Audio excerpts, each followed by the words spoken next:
Welcome live here from New Mexico Translation Radio Show with your host, Mark and Luna. Thank you guys for joining us tonight. We have all kinds of information to share with you guys about our origins, who our creators are, and just these really cool people just don't know about. And the funny thing is that the information is there, but people are just not looking. People have just become too complacent with the information provided, spoon-fed to them by religious leaders, whether you're Buddhist or Hindu or Muslim or Christian or whatever. I mean, it's these little tales that we've been told, very simple tales at that, because they're streamlined stories that really come from a stupid world. I mean, there are accounts of creation just in like the Bible. I mean, there's the Popol Vuh over in South America. There's accounts in the Indian cultures. There's all kinds of stories, Egyptian, histories and stuff like that. So it all, like even in Africa, but it all points to kind of the same story.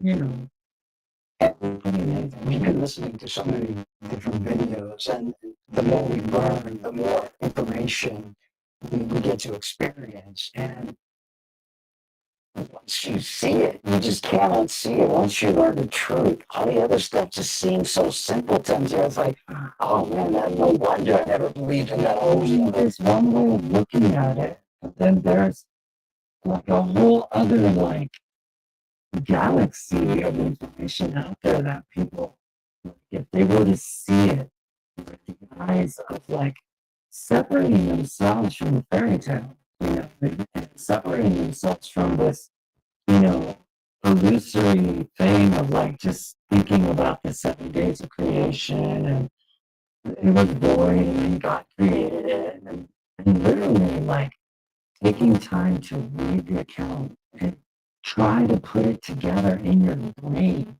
and see how it just is so segmented. It doesn't really flow into itself. You know what I mean? And then they don't realize that words have meaning. So one of the things I'll notice with any religion is that they read their holy books, quote unquote, but then they create like, let us come down. Let us, plural, Elohim, plural, right? See, oh no, that's the Son, the Father, and the Holy Ghost. That's like, man, I don't like this. And other shows that theology, that doctrine of the Trinity isn't even a biblical doctrine. There's not even a scripture that says, thus saith the Lord, the Trinity is the Father, the Son, and there's nothing that would say that, But there is scripture that says, let us make man in our image, and later on, let us go down. I mean, it's almost like confused. They're like, okay, so God is not the author of confusion, but then it says, let us go down and what? Confuse their language. Because man now knows more than we do, or knows just as much as we do, that kind of thing. It's just like they're Bible, but they don't understand what they're reading. Or they just like go into the narrative. It's like, there's a foreshadowing of, Jesus dying on the cross, bruising the serpent's, head, and they take all these things out of context. I remember being taught in Bible college about the thread of the red blood of Christ that flows through each book. And it's like they come up with these, it's these like words to convince themselves and to continue to be ignorant, even if the truth is being faced right in front of their eyes. They don't want to see it. It's like, I guess once you see it, you can't unsee it. Once you go down deep, as what we're going to do tonight, we're going to kick it really deep. We're going to take a deep dive today, challenge the very foundation of what we believe about human history and spirituality. And the Bible, at its core, was never meant to be a religious book at all. What if its early stories, creation, the flood, the fall of man, were not divine parables, but suppressed records of a quote-unquote ancient colonization? Mark, before the names of God, Yahweh, Jehovah, were ever spoken, names inscribed in stone by civilizations that predate the Bible by thousands of years. I mean, literally thousands of years, not even just thousands, but hundreds of thousands of years. If you look at the stories of like the Sumerian king list, where those kings reigned like for 30,000 years or something, it tells a different story. And that story is about the Anunnaki. And I'm sure many of you have heard that word before. In the oldest language on earth, the creators of humanity were described not as gods as we conceive them, but as beings from the sky people. They didn't come to enlighten. They came, guess what? To control. Control they have. Oh boy. And the world built today, the governments you see all around us, the banks, the systems, the religions, even your Christian faith. Yes. These are all things that are still operating on the architecture that you left behind. They were colonizers, and the evidence, it's been hidden in plain sight. Totally in plain sight. So, for centuries, ancient libraries lay buried beneath the sands of time.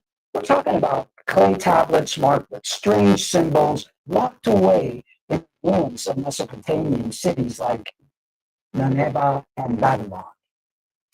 To the untrained eye of early Western institutions, these wedge-shaped markings on clay tablets, they just look like simple decorations or mini ornaments. Many were dismissed, they were shelved. Some people picked up tablets and took them back to their houses to like show them off or something. Oh, look what I found. Because their significance, they just couldn't be comprehended. And that was for a long time. It wasn't like, you know, only in the last 150 years have we found the key to translating these tablets. Yeah. And people don't understand that our history, that's where the famous historian, has been altered and changed. Your Bible, the one that you have so much faith in, has been translated, retranslated, changed to fit the narrative of the political party at the time. And also the belief system of like, specifically monotheism. They didn't want us to know anything about our polytheistic past. No, they've done everything possible to hide it because they want you to believe that there is only one God. But the Bible holds so many clues. The other important texts hold even more clues that the God of the Bible is not the true God. So, but the sheer scale of the mind was unprecedented. In ruins like Ur, Nippur, Eridu, and Lagash, and Nineveh, archaeologists unearthed nearly 200,000 cuneiform tablets. These were pressed into soft clay and preserved beneath the sand for over 5,000 years, predating Jesus Christ. The code needed to be cracked, and the breakthrough came from the Bastion inscription. This ancient multilingual text carved into limestone in Iran, written in Old Persian, Elamite, and Akkadian, served the same function as the Rosetta Stone, a translation key. So what I don't understand is why do people think that the Holy Bible holds all the information when it's a book? That it's almost like little fragments of things, and that's how you could tell that it's been messed with, because you read it and it doesn't flow, it doesn't make any sense. I mean, Genesis alone has 2 creation stories, which we'll have a show digging really deep into that, what it really means. It's just like you have all these like similar things, like the Adam and Eve knew of their nakedness when they ate of the fruit, and Noah, there's also a nakedness implication in the story of Noah. So there's just so much deep diving that we can do to understand that you've been duped, I mean, lied to. what did it mean to be naked? I mean, Yeah. was it in the Hebrew text in there, does it specifically say physically naked, or were they naked in understanding? Yeah, they Or were blind. They didn't have which the is, visuals, they were dumbed down, which is all the gods of this realm have ever done, is wanting to continue to dumb us down. Reset. They keep coming back, keep getting too smart for our bridges. They keep dumbing us down and destroying it. there's interesting, like, people in Christian, circles that have researched this, and they keep their faith, but I can't help but think people like the late Michael Heiser, who did a book about the council of, and the fallen and the Nephilim and all that.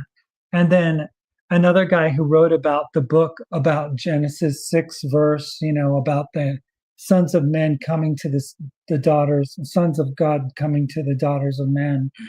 And, you know, they write these books and they do this research, and they still manage to hold on to their faith, understanding that there's so much more to the story.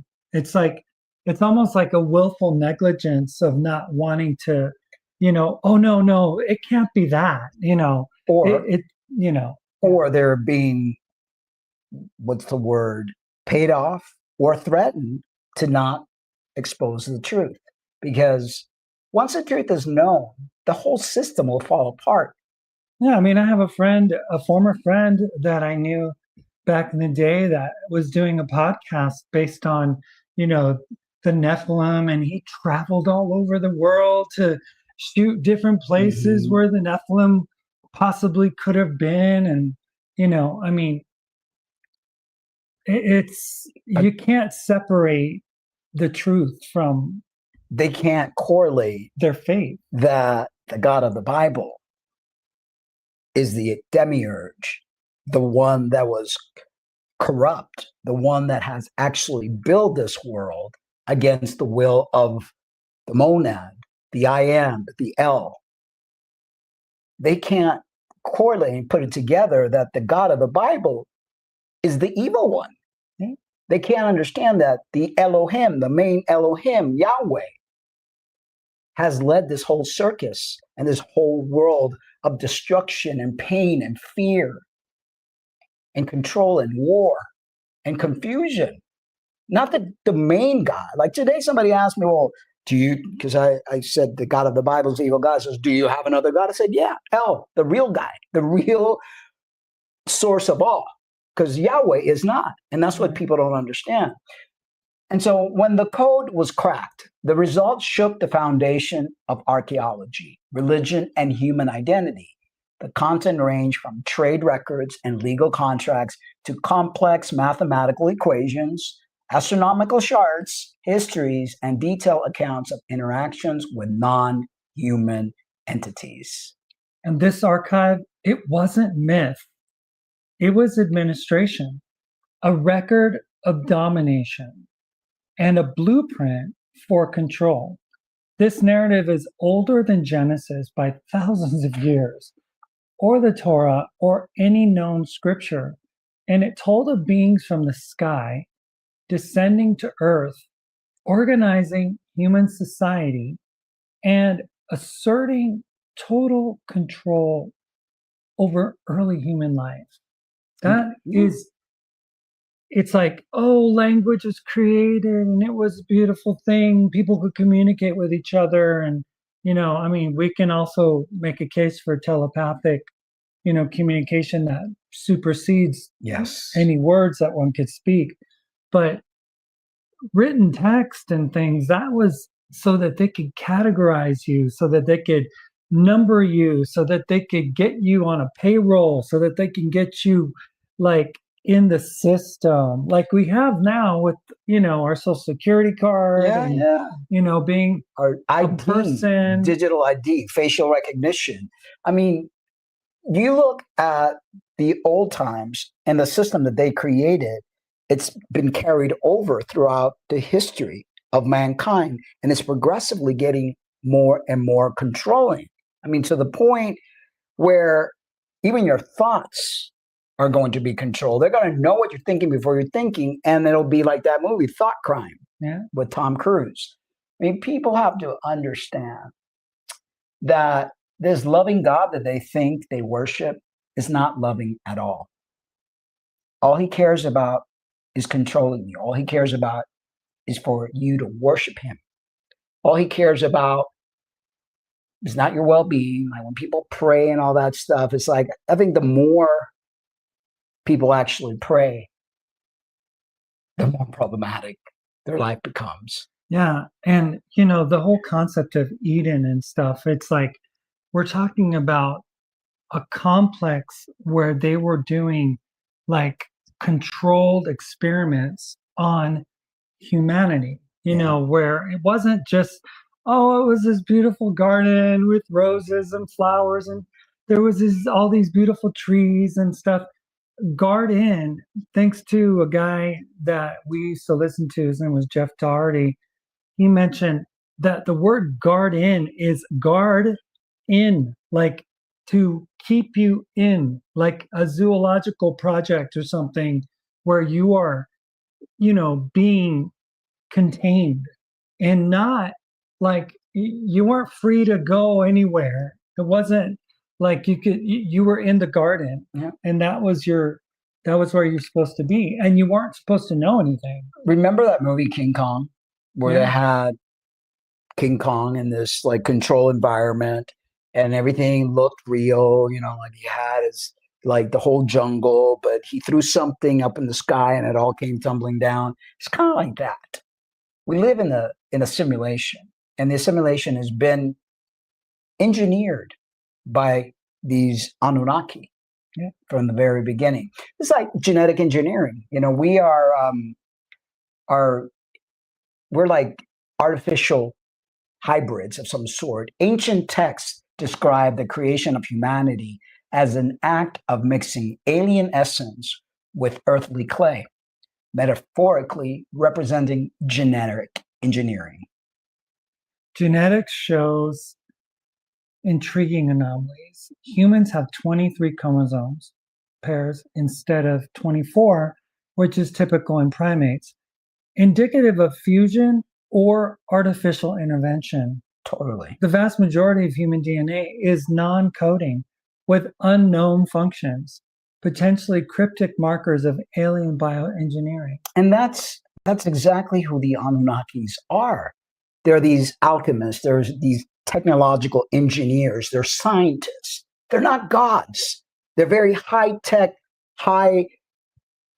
like super duper over the top. Advanced been around beings. for a long time. So the great leap forward in human culture and cognition may result from activation or insertion of new genetic elements by extraterrestrials. That's who our creators are, because it wasn't just Yahweh. It was a council. And the council of the Elohims, they all have like different roles, like captain, lieutenant, and they all had their specialty, and it was like a whole council of beings that were responsible, for the creation, the original creation, Genesis 1, because then the other creation was kind of like Yahweh decided he wanted to do something on his own. Yeah. You know? Go ahead. Myths across cultures echo these themes, suggesting a universal memory of engineered human origin. And that's exactly, we are the byproduct of it's like bioengineered, like what we're seeing food nowadays. You go and you buy it, it's bioengineered, and you're like, what in the world am I eating? Yeah. You know, and that's how we are. We're bioengineered. There's been many different creations, and they've done different alterations to our DNA continually. Like, they don't want to make us too dumb because they require our energy, but they don't want to make us too smart either, because every time we get too smart, something happens. So we wanted to talk about the Elohim, about the Anunnaki, and genetic creation. So we have to start with Genesis itself. And the opening chapters, they use two distinct names for the divine, Yahweh and Elohim. The name Yahweh was inserted retroactively, revealed to Moses long after the events of Eden and Babel. A powerful clue that these stories, they were edited. Totally. I mean, there was no Yahweh prior to that Moses burning bush thing when he says, I am who I am. And, yeah. And, you have to really dig deep to understand the chronological order of the Bible has been messed up. Those that put it together didn't do a very good job of taking the things out that they needed to, because they left certain clues to let us know something just doesn't jive here. Something doesn't sound right. Yeah, I mean, first of all, man's created all together, this whole peaceful thing, and then man's put to sleep, and then a rib. It's like, it's like he created them, which one they, them, or whatever.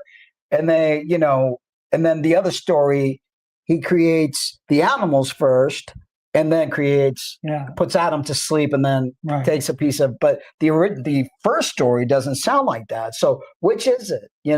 And again, they did a terrible job of putting it together, because, okay, so we did that. Okay, but Elohim, that's where the key lies. While modern translation presents it as a singular God, the original Hebrew is unambiguously plural. I mean, you can't hide that. When you're looking at language, and when you look at the Hebrew language, it is plural. It's not singular. They changed it to try to fix it, but it's never been singular. It's always been plural. The suffix I am is the grammatical marker for masculine plural noun. Exactly. Look at the key moments. Let us, not let me, make man in our image. Mm-hmm. The man has become like one of us. What does that mean? Like, he's having a conversation. They're all conversing here. Let us go down, like I said earlier, and confuse their language. These are not the words of a singular deity. They are the discussions of a council. Imagine, this, you think about like Star Wars and the councils, the people would gather together for the Jedis and stuff, and they are all kind of having a conversation. And it's a collective of powerful beings, not God, like, like worship me kind of God, but powerful beings that were advanced. And when they try to say it's the Son, the Father, and the Holy Ghost, how does that let us make man in our image? Well, what does the Holy Ghost look like? Yeah, and the man has become like one of us? What does that mean? Did we become the Son, the Holy Ghost, and the Father? It just makes no sense. I mean, please, Christians, chime in. Oh, hey, she's here. Does that not show anymore? Oh, there she is. Oh, okay. Oh, it went away. Hi there. Thank you, 45, for showing us and joining us. We appreciate you being here. So yeah, I mean, how does that, how can they explain that?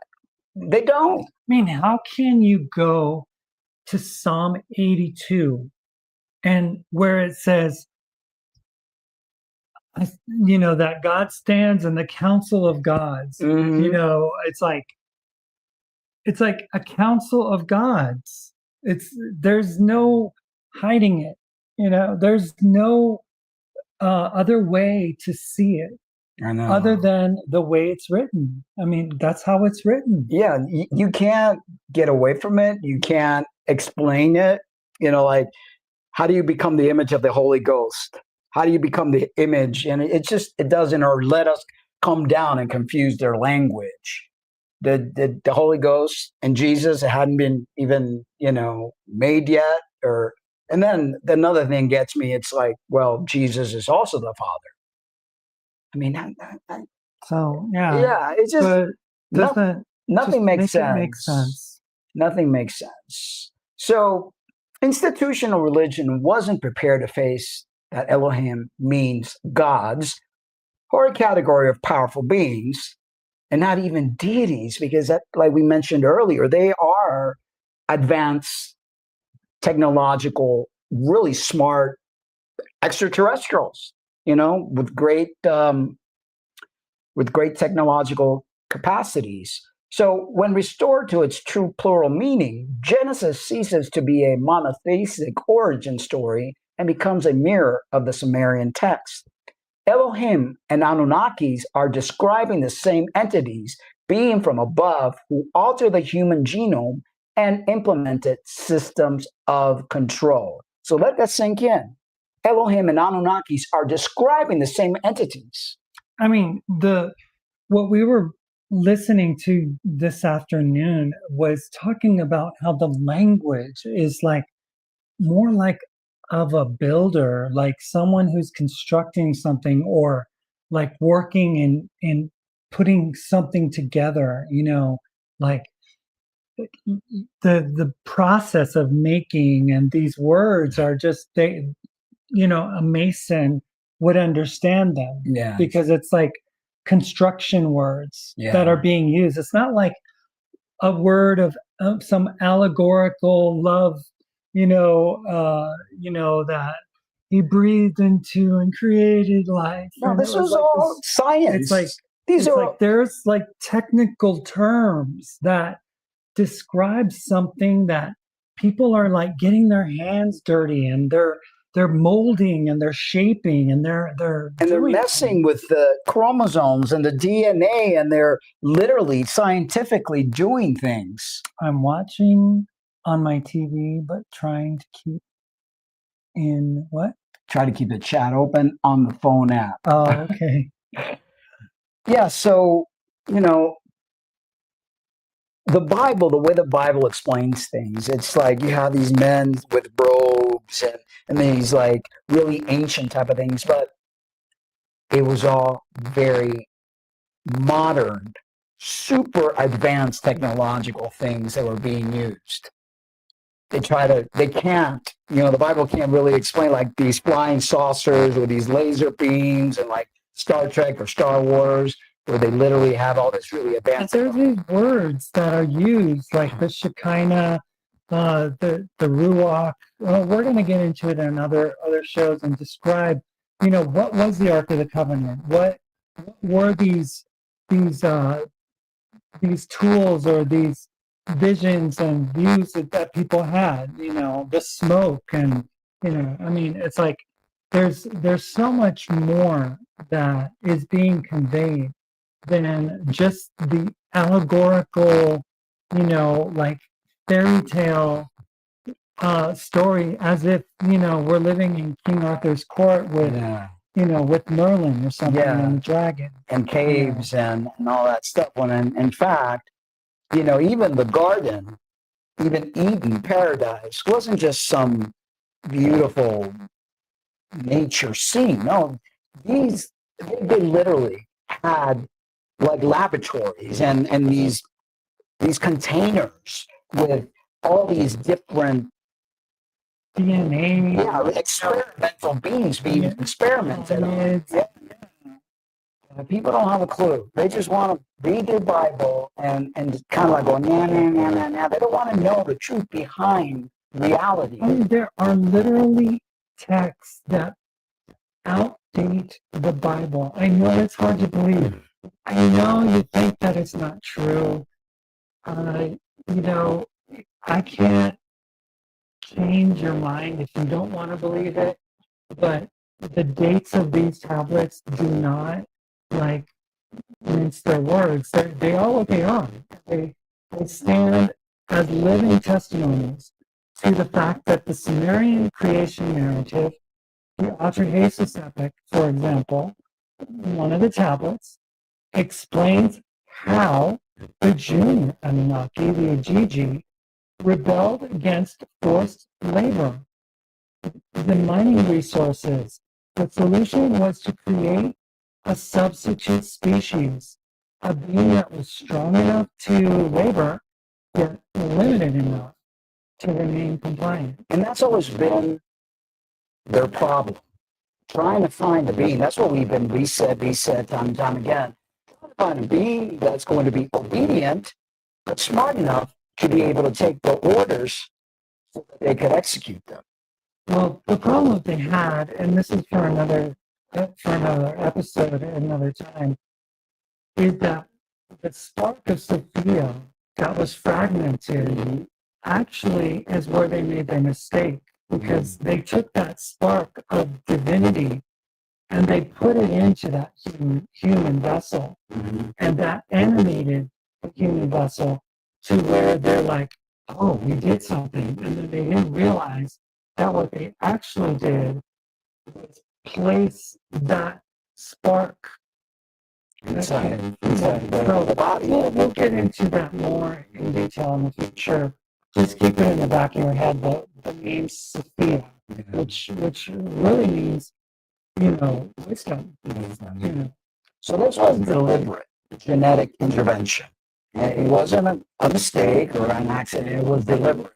The Anunnaki combined their own essence, what we call DNA today, with a local primate species, resulting in Homo sapiens, a programmable worker class being made from clay.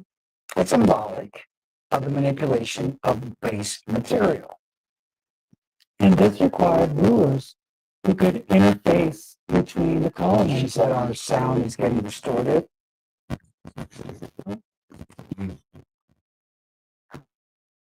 So, I don't know why. yeah, I'm not sure. Is it a constant thing, or are we your sounds? Okay. Yeah, just let us know if you hear it sound better, or if it's muffled or something. I don't know. About last week. Just hoping. But anyway, if you can hear us, this required a rulers who could interface between the colonizers. It's hard to hear clearly. Let me see here. Let's check.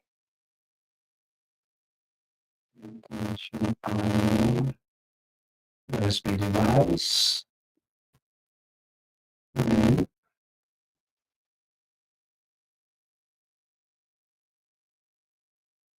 Into the speaker.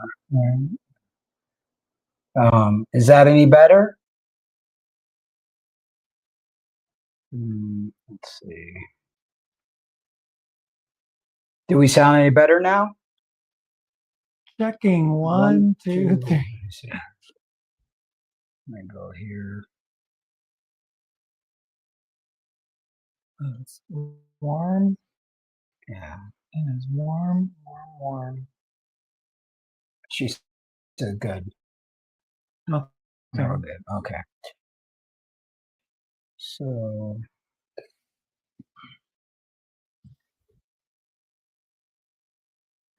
anyway, as I was saying,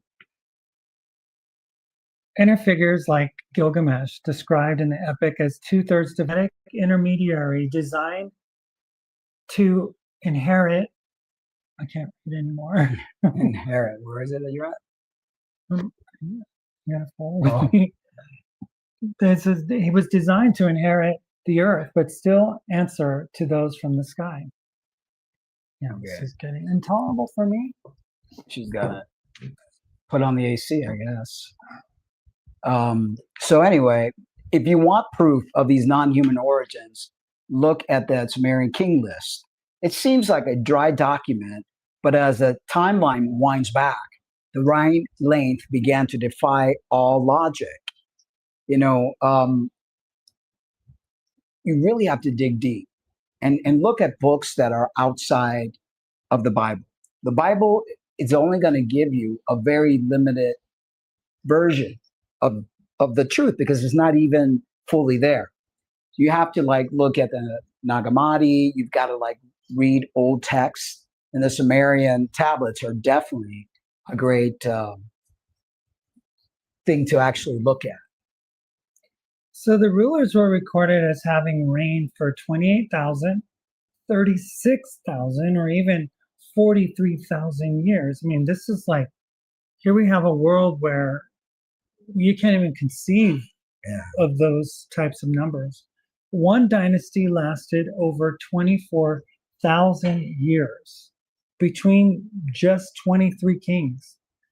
The amazing part is that these reigns were measured with scientific precision using the sexagesimal system, the 60-based counting system that gave us 60 minutes in an hour. Right. So this precision combined with the fact that reign length returns to normal human scale after the flood leads to one conclusion.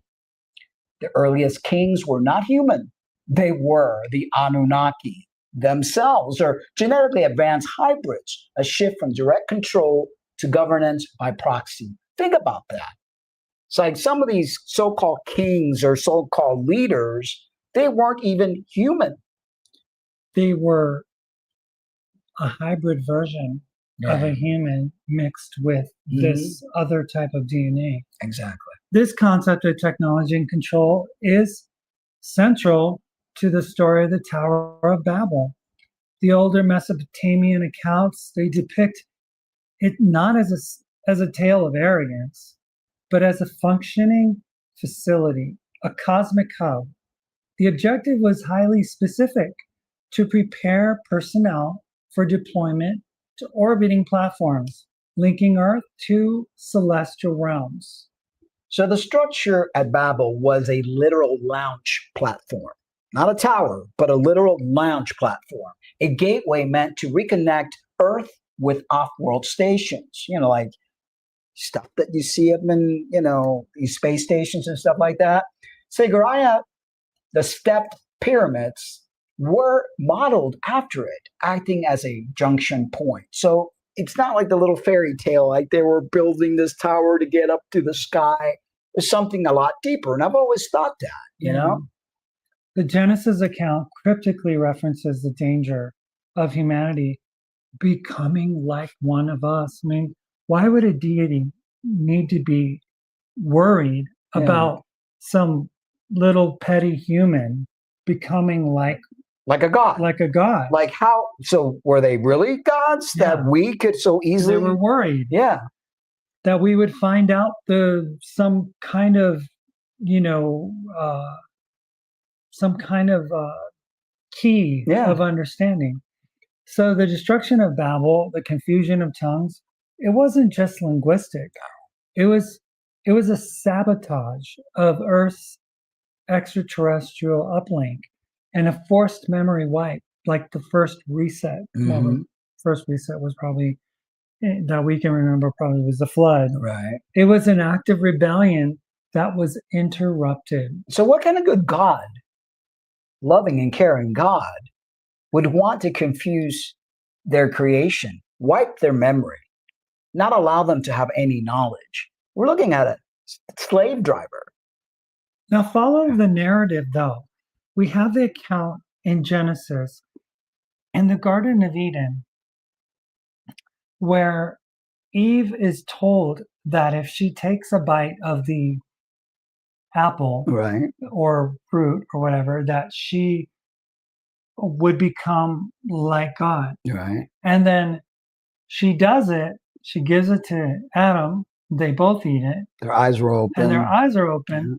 And all of a sudden, there's like concern, there's worry, there's consternation, there's fear in this Yahweh character who is like, now man has become like one of us.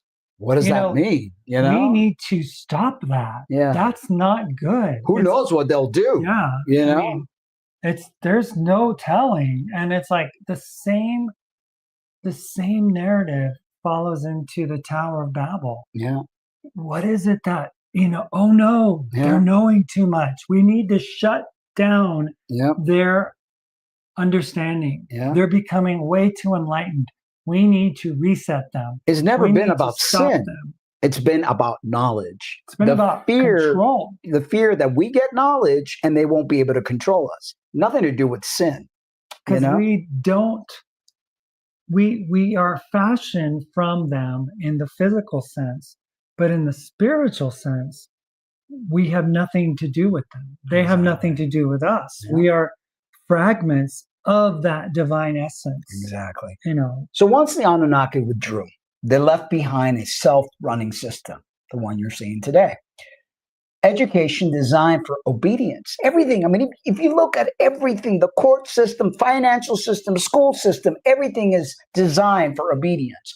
Law framed around hierarchy, the law, to follow the law, the 10 Commandments, currency as a mechanism for debt and even time.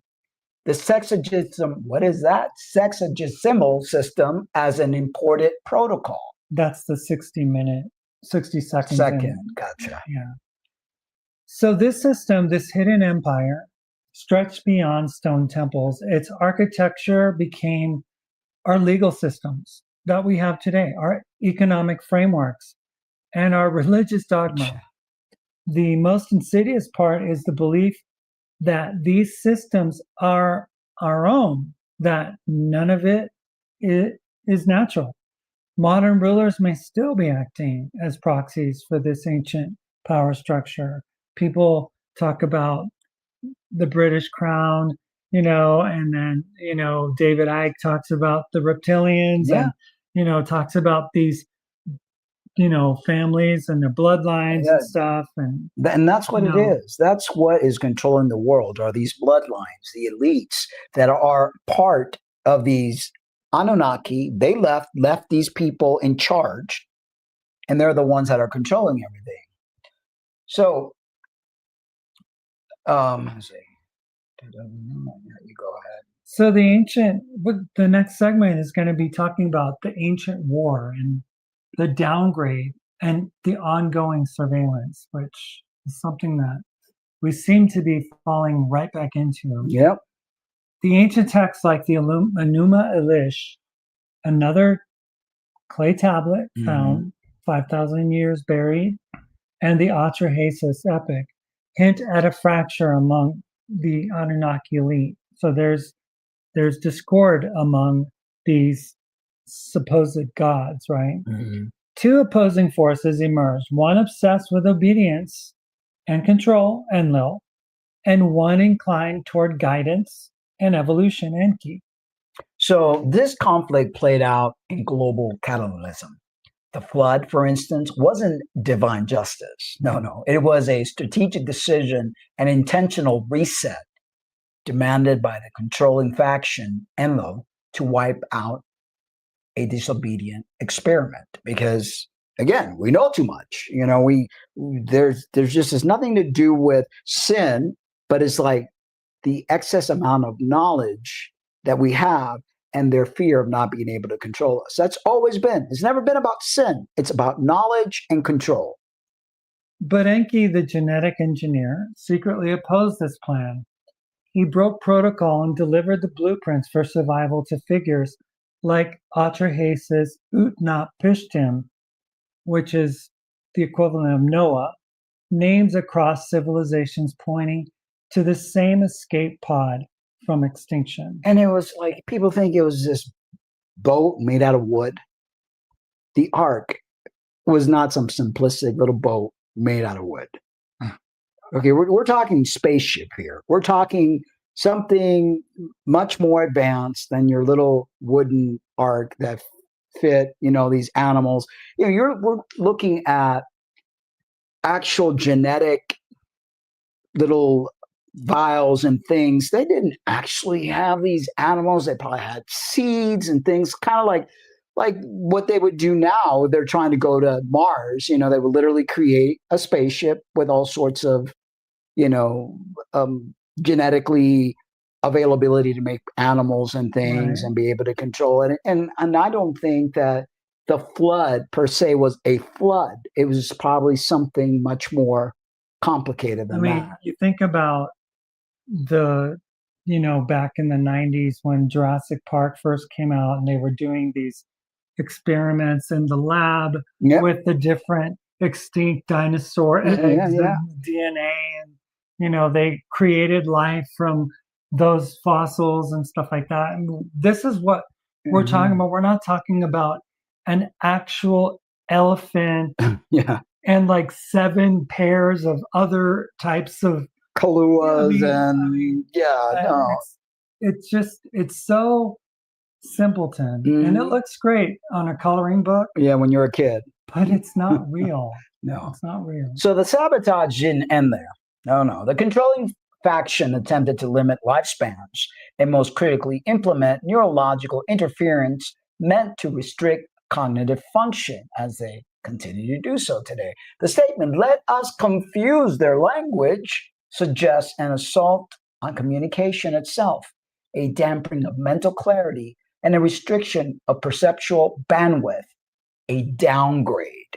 Because, as human as we may appear, we are actually pretty much AI. Maybe not as advanced as the AI, or maybe even more advanced, who knows? But our nervous system and the way our cells work and the way blood runs through our veins and stuff like that is very, very high tech.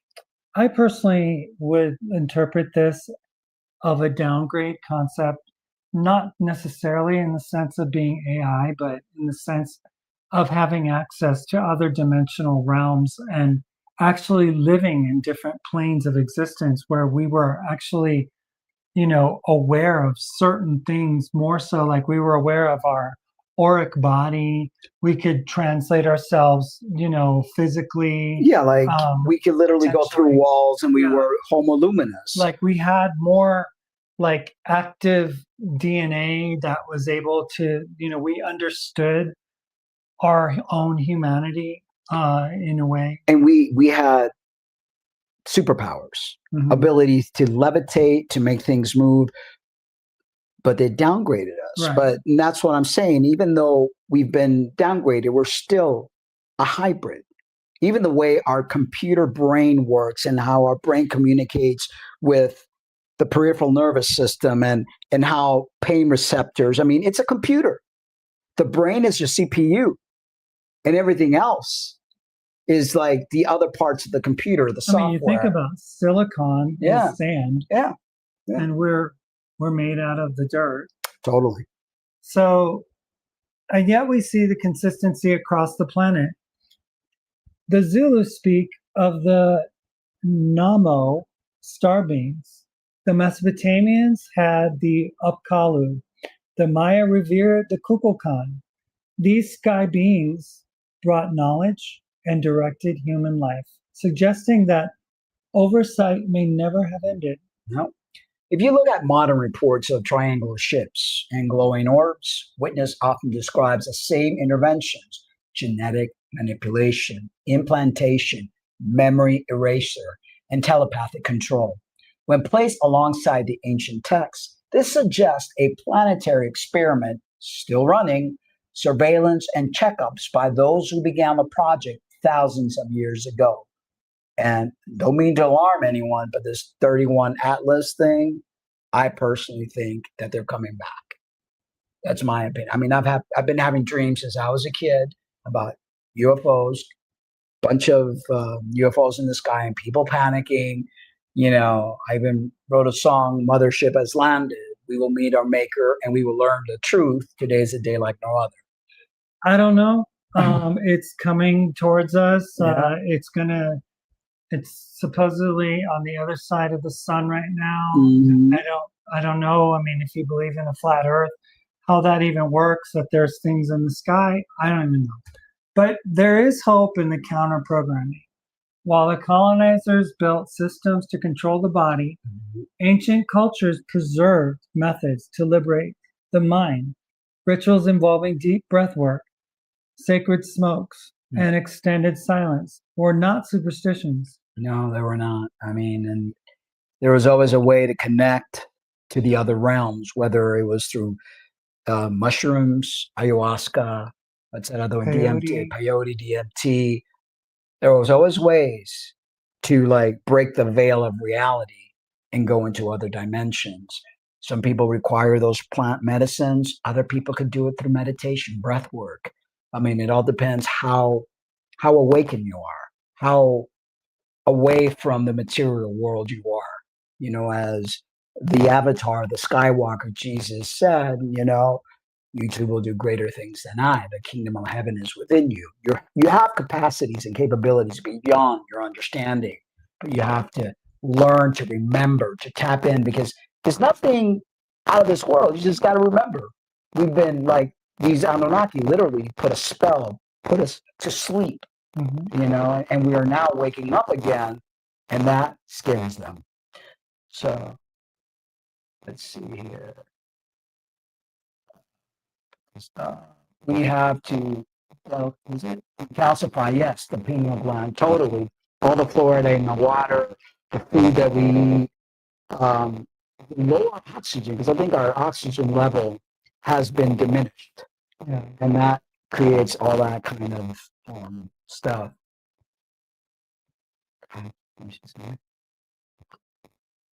A gateway to the soul. Yes, yes, totally.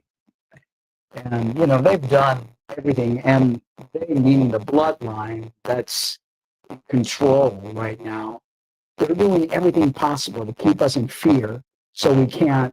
Love and fear can't coexist. You can't grow if you're in fear. You know, your body just kind of shuts down. Right now, the way the planetary systems are changing, the way that quickening is happening, we are meant to like remember. It's opening up certain things in our pineal glands to be able to see the truth. So they were activation protocols designed to disengage from the neural restriction imposed by the colonizers and reactive dormant pathway in the brain. This is why we have all this neurodivergency, you know, because it's like we're fighting to remember, and our bodies and the things around us are like limiting that. So these methods may represent a map back to full awareness, intentionally preserved by those who refuse to bow to the system of control. So the pattern is consistent. Humanity was never the result of a purely terrestrial process. We are a hybrid origin, a fusion of animal instinct and cosmic awareness. We were engineered to labor, but the flood did not erase us, and the neurological downgrade did not silence us forever. And that's right now, we are literally waking up. Remember, when people try to say, oh, you're woke, like it's some sort of insult, that's not insult. That's awakening is what we're supposed to be at. The key to our future lies in the ancient past. It lies in decoding the stories and unlocking rituals. We are part Anunnaki, we're not just workers, but the inheritors of two worlds. And the moment we remember that, everything changes. That is the hidden mystery, written in shadow, preserved in stone, and encoded in our memory. There's a deep remembrance that we can connect to when we look back at what has been the story of humanity. I mean, there's a trauma that humanity's been afflicted with. Totally. And it's in our DNA. We remember these things. Even if we don't physically remember being there, our DNA has memory. It does. And I truly believe that the way to really tap into that, number one, make sure you eat foods that are alive, foods that are going to feed the nervous system, your cells, because your body is connected to your cosmic spiritual essence. That's what it's there for. It's like an intent. Meditation, quiet time, trying to stay away from this craziness and all these wireless stimulation and just all. I mean, even if you go on the street and you see the lights and have that humming noise, all that stuff is an assault to your nervous system. So you have to heal your nervous system. Listening to certain hertz of music that allows your recalibration, and just going out in nature, breathing. Um, yeah, so many things. I'm trying to see here if we have anything else to kind of cover. Um,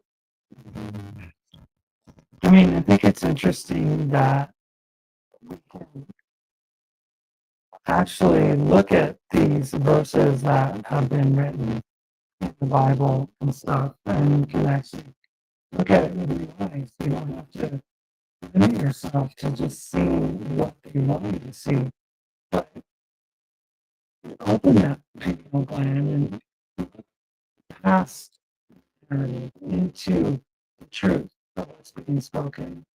yeah, and know who you are. You're not some low sinner. I mean, that constant assault in your character, constantly making you think of that division, whether you're a Democrat or Republican, whether you're black, Hispanic. I mean, they're constantly creating this division to get us to fight one another. And after we realize that we are all one, that there's something very beautiful about to take place, not only on our planet, but inside you. And they're very afraid of that because they don't want to lose power. But unfortunately, they don't have a choice in the matter. You know, totally. I mean, I think the time is now. And whether this thing that's coming is going to like open up our memory, it's going to do something to reconnect us to our higher self, to the divine law, the true I am. I don't know. But I feel that something's going to happen for sure. Totally. Yeah, we have so many resources now that we can find. It's easy to just, go online and you could actually read these tablets for yourself. I know Billy Carson had a link, like, he's at Forbidden Knowledge.tv or something like that. And he had a link to, like, the actual libraries, I think in California, where they have these translated versions of these Sumerian and Akkadian, tablets, Yeah. And you can read the Atrahasis. It's fragmented, but you can get the gist of what the story is and understand that, this story of creation is much more detailed. It goes into much more complex. You can look at the Nag Hammadi. You can read about the Apocrypha and John. You can all these things that all these stories and written texts that have been left for us to find now at this time. Because before, prior to 1945, it wasn't accessible. You couldn't, you know. So, Bobby 45 says, what do you think about NPCs?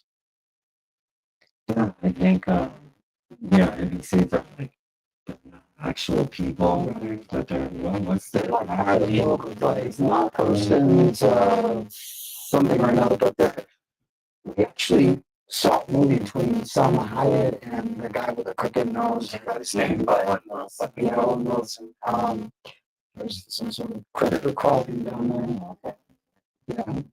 Um, and they literally talked about these NPCs. They're almost like computerized. The Matrix. They're not really people that don't have a soul. They engage and create havoc in our world, but they're not really real.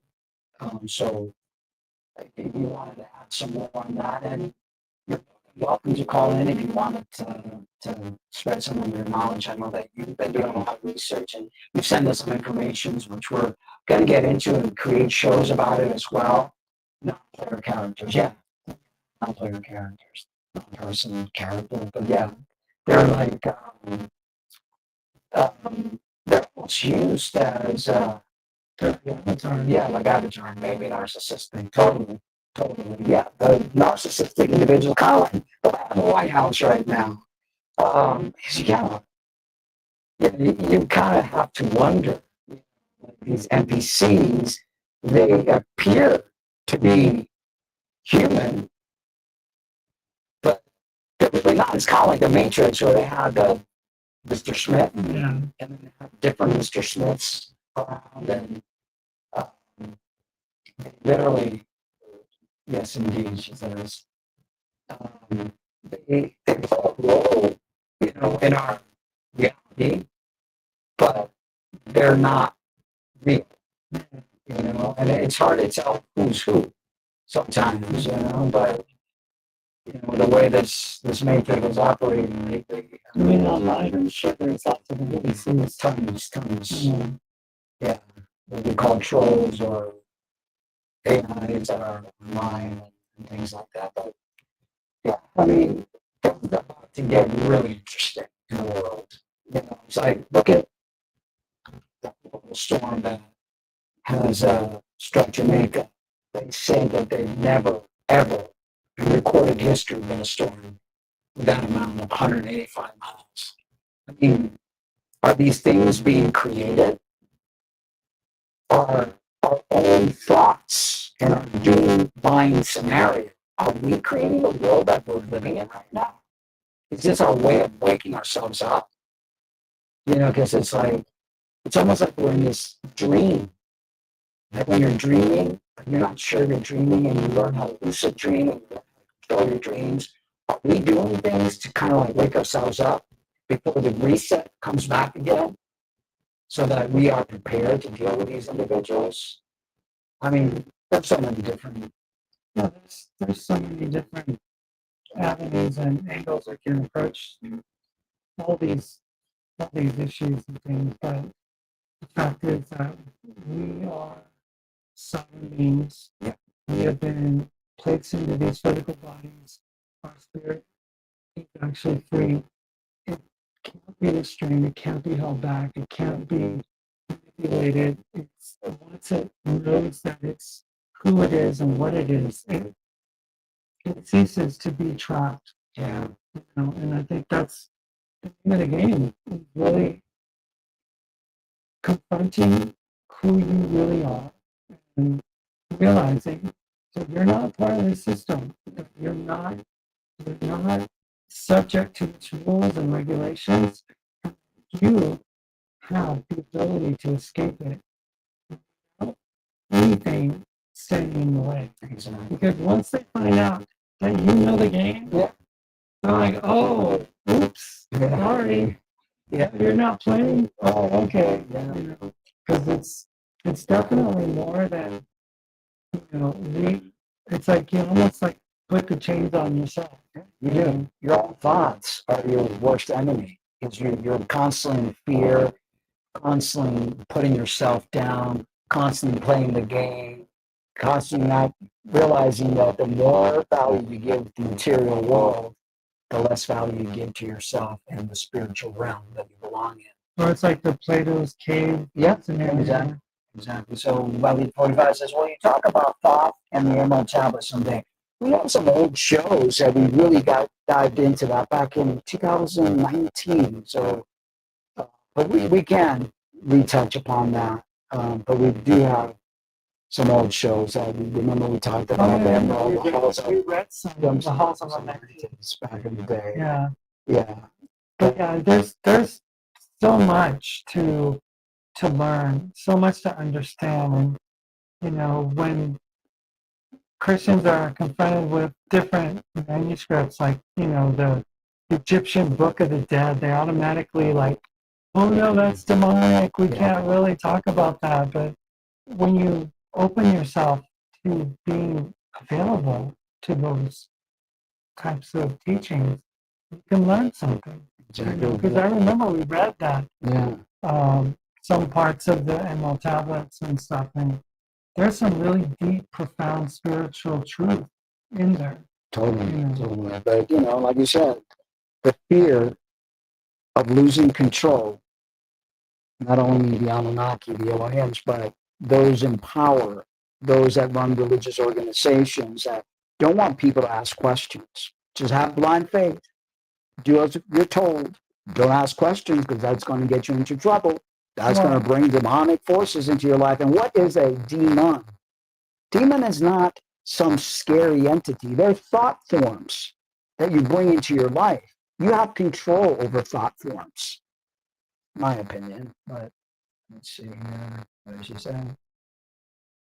I've been reading the Tibetan Book of the Dead and Blavatsky. Oh, yes, Blavatsky. Yes, we definitely. I used to really watch a lot of videos and read some of her books back in the day. But again, those are fighting words for the Theosophical Society, the works of Edward Casey and Wilcox, and Tom LaVey. what's his name? Who embodied Wilcox? David Wilcox embodied. What's the other guy that looks like him? Casey. Yeah. So there's just so. I think there's a lot of beings that have tried to awaken humanity. And every time, all the Christians have to say is that's demonic, that's dark, that's evil, when they don't realize that the true evil stems from the God of the Bible, from those that came and messed with the true creation. Have you ever asked yourself why religion is so enmeshed with the political? Why is that? Mm-hmm. Why is there such a connection? It's like they feed off of each other. Mm-hmm. It's like they come from the same DNA. Yeah. That desire to control the populace, to put it under its rules, regulations, its punishments, and it all kind of like, it's all from the same vat. You know what I mean? And it's like the story, we were just watching something today, and it was like the story of Jesus and salvation and the Christian faith. It all stems from, like taking something that was meant for something else, mm-hmm. refashioning it, repurposing it as a tool, not to save, not to preserve, not to protect, but what? Like the Anunnaki before? To control. That's it. To control. That's all. That's the name of the game. Because we are resource. Our energy is resource for them. The Anunnaki, the Archons, they feed off our energy because they just, I guess they don't have any of their own, And the systems that they place on the earth and have existing, like the banking, like the religious, like all these different systems of control, mm-hmm. they are there for them. Yeah.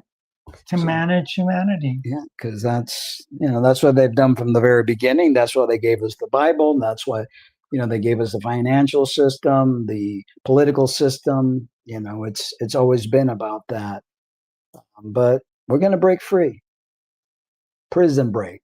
Prison break. Yeah. And it's, the reason things are the way they are, as bad as they are, and they're going to get worse, is to shake us and wake us up. November 1st. The White House has stated that they proudly are not going to disperse any SNAP. And don't they realize that for every dollar spent with food stamp, $1.80 goes into the economy? Don't they understand that as much as they're pro-life, that there are foster parents feeding foster kids with food stamps? So, in one breath they say they're pro-life, and in another breath, they're against life.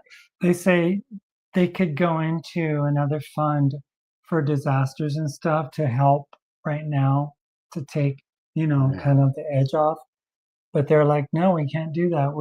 We set that aside for that purpose. And You know, this isn't, I guess this isn't an emergency enough. This isn't a national disaster of 50 states, not just one state that gets hit by a hurricane or something, but it's all 50 states. There's not going to be money for people to eat.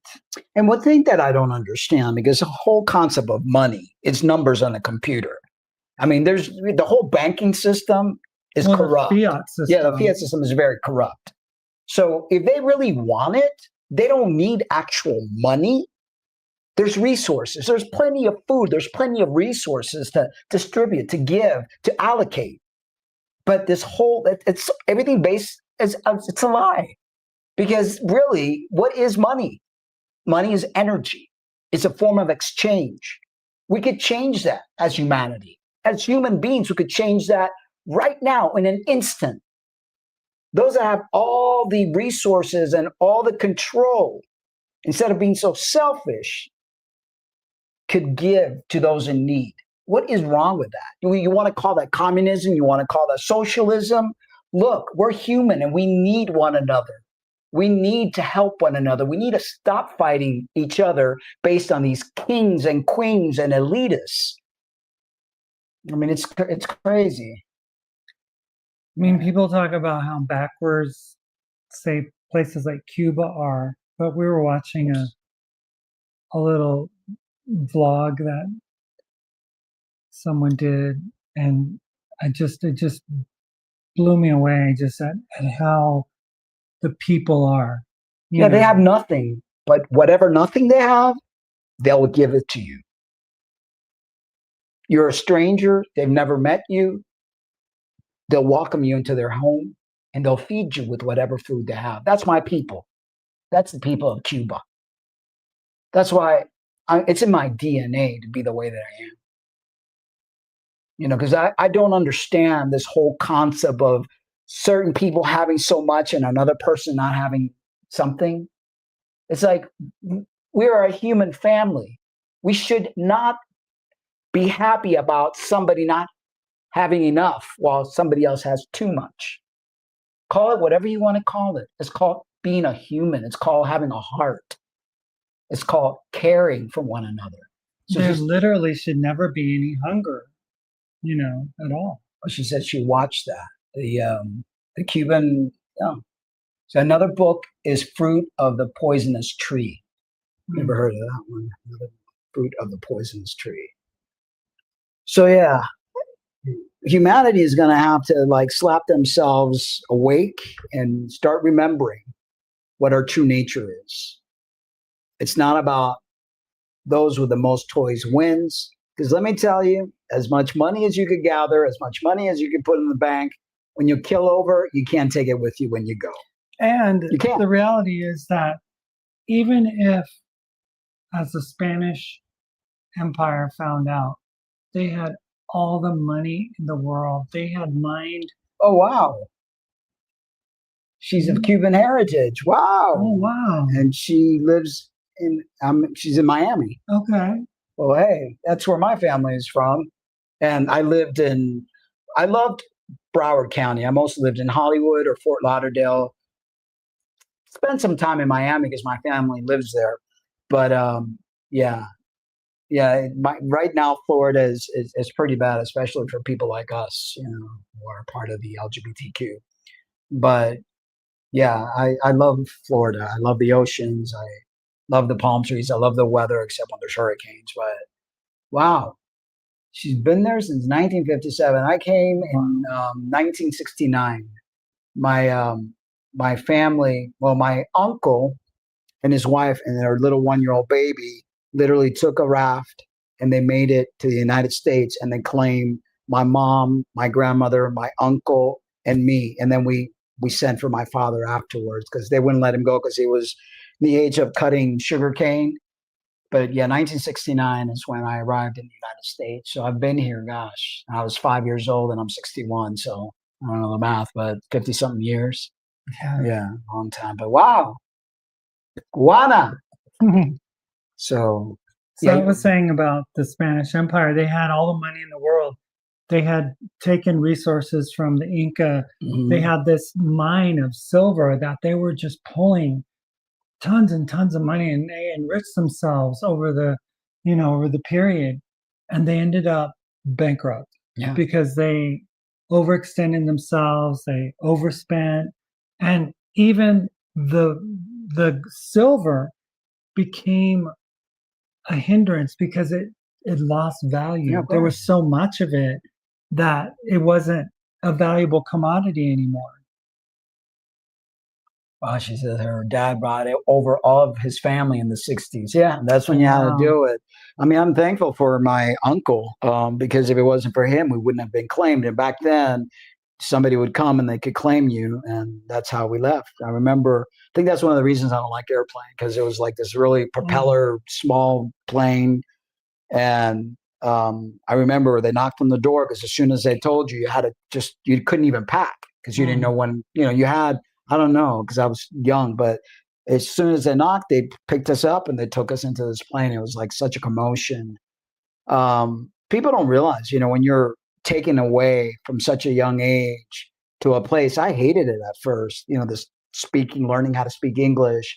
It was like, I would always say, ¿Qué es basura? Yo no quiero aprender ese lenguaje. I don't want to learn that language. It was always, I felt, that I was ripped away from my culture, from my island. And that's what a lot of people that are in the United States and Canada and other parts around the world, that they leave Cuba specifically and they long for it Yeah. because there's nothing like it. The sense of Oh, community, totally.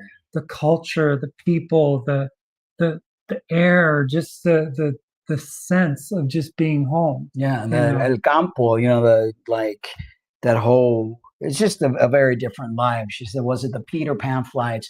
I don't think so because it was 1969. I think the Peter Pan flights were in earlier, earlier, and 65, they left 66. a lot of kids were Yeah, orphaned.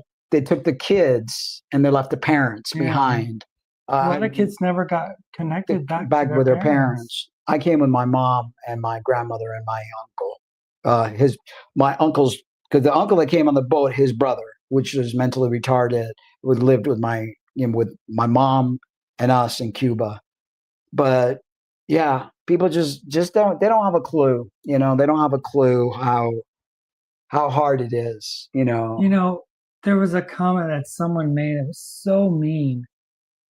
This hurricane is coming at full force, and it's also heading towards eastern Cuba Mm.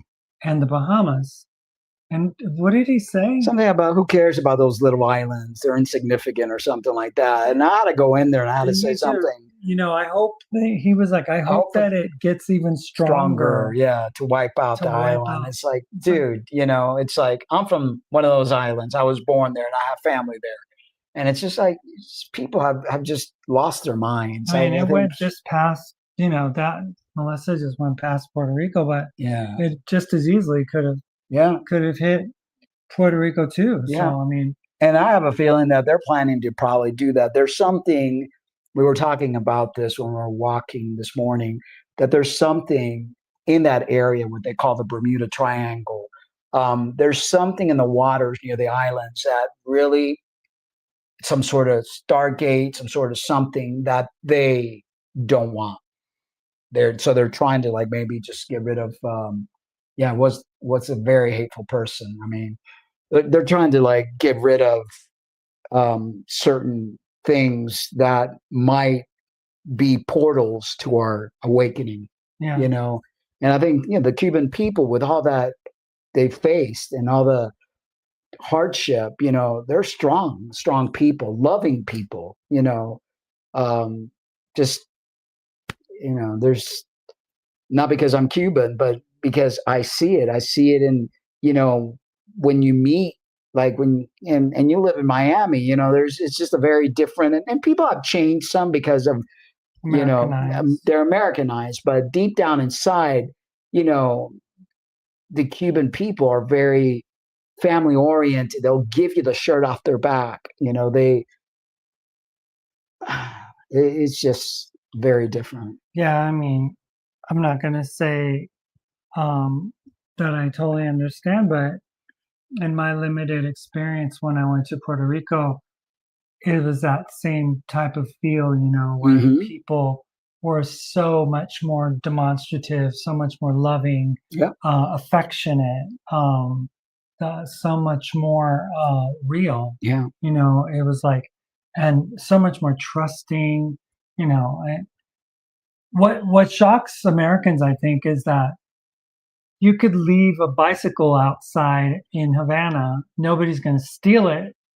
Whereas if you did that in St. Louis, that's a different story. Well, I don't know so much about Havana, but like in the countryside, like what we saw. I hear that it's very safe. Yeah. In even in Havana, that it's very safe at night for people to go walking. Yeah. Whereas you can't say the same thing about Miami. Yeah. Or Atlanta. Yeah, it's true. Yeah. Well, I think we're pretty much done for the evening. Thank you so much, Valid 45, for joining us this evening and for interacting with us.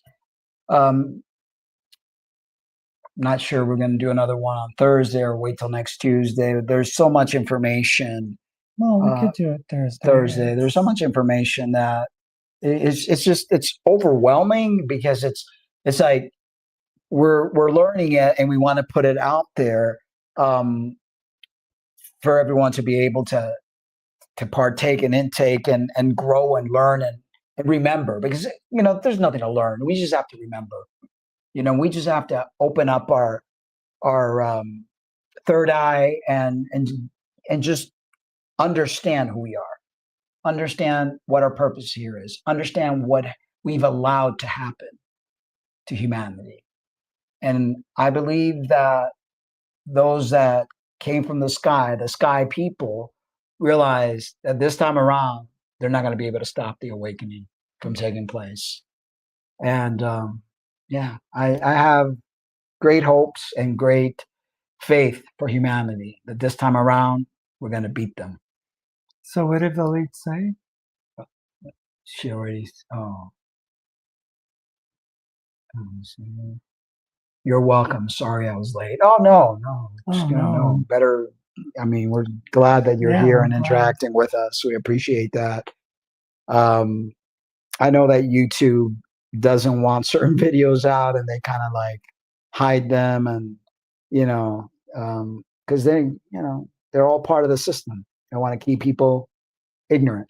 Yeah, I don't know. Maybe sometimes when you do things spontaneously, it kind of catches the algorithm off guard and they can't put a ramp on, the actual. Right. But then if you don't announce it, then, people, I don't know. I mean, they could see, if they get notifications that we're on, then they'll see it. But, I just thought it was interesting that one day we came on and we were like unannounced, that there was a lot of interaction. It was Wolf and Valid. Valid 45. She said it's hard to find others with this knowledge. Yeah, that is true. That is true. But I think little by little, more and more people are questioning, are curious. And, I truly believe that there's going to be a veil lifted and people will be hungry for this information. Yeah, there are others out there like a Paul Wallace. He's really good at explaining certain things, and some of the movies that we were watching. Oh gosh, yeah. Jason Alcaldi or something. I'm trying to remember, but there's like these different websites that showcase. They use a lot of AI actually, which is it's actually interesting because they can put a visual to these. Like that one we watched today, that was all about Eden and the processing center and how it wasn't just this garden, and how these deity beings, these Anunnaki types, they literally had like a more technological type of a system going. Yeah, it wasn't this organic farmstead or something. It's like people want to make it look like God created a farm and called it I know. That's the not it at farm. all. He I did mean, the it's- farm where he was growing. He Yeah. was growing plants and trees, and then he put people in it. Yeah. It's like, think about it. He put people in a garden, I know. and he told them to live there. Yeah. No, people don't realize the advancement that was in the past versus now. I mean, all you have to do is look at these old world buildings and all these things that they have on top of the roof that they've actually been removing because people are asking questions. So they're either burning these buildings down, removing the free energy source that they were providing. These buildings were there they harvested energy that helped heal people. There were healing centers instead of churches as we have them today. I mean, there's so much stuff that's being revealed. You know, that's what revelation is. There's so much revelation that's going to be that people are just, some people are going to be in for a rude awakening, and then some people won't be able to handle the truth. So it's important for information to go out there so that people could start hearing and planting little seeds so that people don't go nuts or crazy. What is happening to the Terrarian White House? Oh, I know. I know. Yeah. Yeah. Yeah. Yeah. Destroying, I mean, and building this thing that I'm sure there's no way they're going to duplicate that old structure. So it's going to be some Trump type building, you know. But it's more like what's underground. Yeah, that's what we've been contemplating. I don't think it's so much about the ballroom, but about the bunker. Or just whatever it is they're building. I don't know if it's just a bunker. Who knows if they are It's elaborate tunnels that lead? Yeah, because there's a lot of tunnel systems throughout. It's compound. So much information, so much stuff that it sometimes gets a little overwhelming because it's not at all the world that we've been used to. We have stepped into some different timeline, and I don't know. It's like you shared something today that every day there's 10 or 15 things happening. Just flooding the zone with chaos. With chaos. And it's like they're just trying to destroy our nervous system completely. Trying to make it seem like that's normal. Yeah. And it's not. Oh, no, that's how it's always been. No. Oh, yeah. This is the kind of world we are living in. It's like, no, that's not normal. No. None of it is. Okay, so we are going to call it quits for tonight. Thank you so much. She said, I agree. Round 55. Cubana. Como se dice? Como dice someone is you're saying comadre, no, comadre. There's a word for it, I can't remember it now. But anyway, it's always great to be able to engage with a fellow native, beautiful island that I was born in. And so she said, all right, have a good night. You too, have a great night. She's all the way in Miami, so it's late. Yeah, so it's like 11:30 over there. Is it? Are you 2 hours away or 3? I get confused with the time. 2? Yeah.